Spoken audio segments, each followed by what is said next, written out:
Cathy Brooks back again. The temperature's down today, but the content here at Always On is getting hotter and hotter. And lucky for me, I get a chance to talk with the speakers, as I mentioned yesterday. So here I have with me right now Mitchell Baker, a leader in the open source community, Mozilla, the Mozilla Foundation. Innovation. What does innovation mean to you? Oh, innovation is a couple of things. First, there's the great new idea that no one else has thought of, and a vision of something really new and different.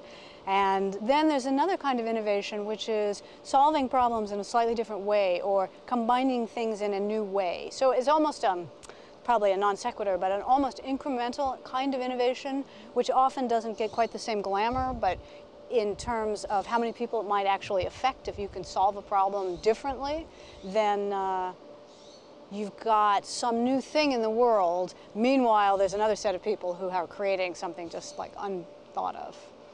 When you think about the open source movement and its impact on Silicon Valley, I don't think anybody would question there's been huge growth in open source in the last several years. Is there something that really, do you think, that has spurred this in particular? Is it, you know, that Silicon Valley is looking for a way to be more democratic? Oh, I'm not sure that Silicon Valley has led in open source, right? It's adopted and it's coming throughout the industry. You know, open source has some advantages. One is that you really get people and their expertise, and on a raw technical level, the ability for expertise to rise and create things is easier in an open source setting. And much of what we try and do in Silicon Valley is very hard. You know, creating software is extremely hard. Creating good software is not impossible, but really hard. And so to have technical talent, you know, make itself known, I think is an extremely powerful piece.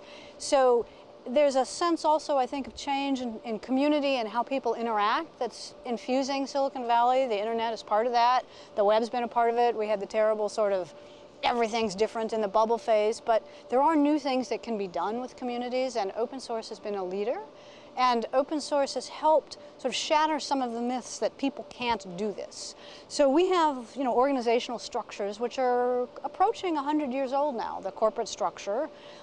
And they're very powerful structures, but now we're beginning to see, you know, new sort of organic, collaborative organizations. And open source shows that you can have people work together without a classic management chain, or where you have a management organization of a corporation, but it pulls in other inputs and it brings in new things, and people can interact on many different levels, of which the management structure is only one. And so open source brings a vitality and new possibilities that are hard to find in a single management structure. Talking about possibilities and excitement in Silicon Valley, are there any trends or technologies that you see today that you have great hope for?